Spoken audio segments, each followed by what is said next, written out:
भाई अब तस्वीर बिल्कुल साफ होती जा रही है। आईपीएल में नहीं खेल पाएंगे तो पाकिस्तान सुपर लीग का रास्ता खुल चुका है और यही वजह है कि इस वक्त बांग्लादेशी क्रिकेटर्स को लेकर एक नई बहस शुरू हो गई है। दरअसल मामला सिर्फ इतना नहीं है कि कौन किस लीग में खेलेगा, मामला यह है कि आईपीएल से बाहर होने के बाद बांग्लादेशी खिलाड़ी अब पीएसएल की ओर झुक रहे हैं और इसकी शुरुआत हो चुकी है। सबसे बड़ा नाम मुस्तफिजुर रहमान, जिस खिलाड़ी को इंडियन प्रीमियर लीग की नीलामी में कोलकाता नाइट राइडर्स ने 9 करोड़ 20 लाख रुपए में खरीदा था, आज वही खिलाड़ी आईपीएल से बाहर है और अब पाकिस्तान सुपर लीग के लिए रजिस्ट्रेशन कर चुका है।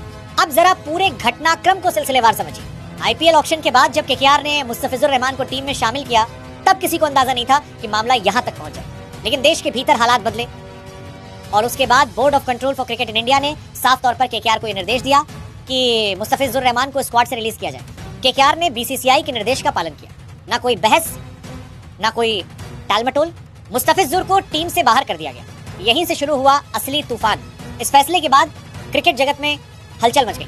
बांग्लादेश में इसे अपमान के तौर पर देखा गया, वहीं भारत में यह साफ संदेश गया कि लीग भारत की है, फैसले भारत के हित में होंगे। अब इसके ठीक बाद जो हुआ, मुस्तफिजुर रहमान ने पाकिस्तान सुपर लीग के अगले सीजन के लिए आधिकारिक तौर पर अपना नाम रजिस्टर करवा दिया और सिर्फ मुस्तफिजुर ही नहीं, कुल 10 बांग्लादेशी खिलाड़ियों ने पीएसएल के लिए रजिस्ट्रेशन किया।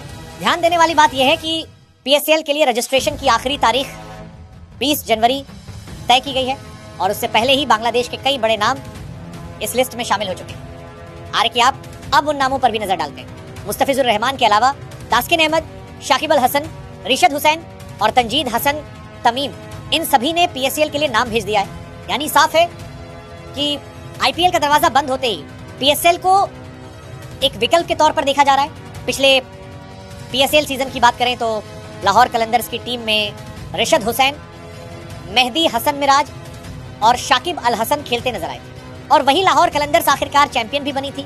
इसके अलावा लिटन दास कराची किंग्स की टीम से जुड़े थे और नाहिद राणा को पेशावर ज़ल्मी ने चुना था। हालांकि नाहिद राणा को पूरे टूर्नामेंट में एक भी मैच खेलने का मौका नहीं मिला। लिटन दास की कहानी भी अलग रही। चोट के कारण उन्हें 20 टूर्नामेंट भारत बल्कि पाकिस्तान छोड़कर वापस लौटना पड़ा। अब सवाल उठता है, क्या आईपीएल से बाहर होना बांग्लादेशी खिलाड़ियों के लिए नुकसान है?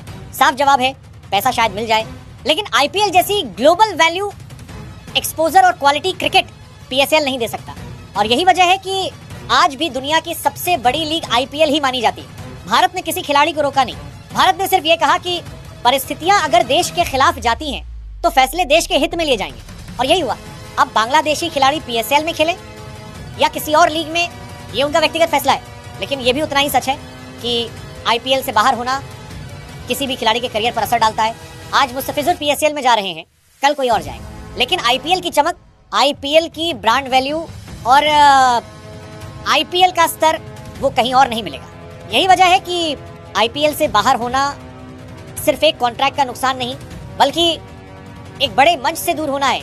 अब देखना ये होगा कि पीएसएल में ये बांग्लादेशी खिलाड़ी क्या करते हैं, कितना प्रभाव छोड़ते हैं और आगे उनके करियर की दिशा किस ओर जाती है। आपका क्या मानना है? क्या आईपीएल से बाहर होकर पीएसएल खेलना सही फैसला है या ये मजबूरी का रास्ता है? अपनी राय जरूर बताइए। क्रिकेट जगत की ताजा खबरों से अपडेट रहने के लिए गेम व्यू चैनल को सब्सक्राइब करें और अगर आपको वीडियो पसंद आए तो लाइक करें।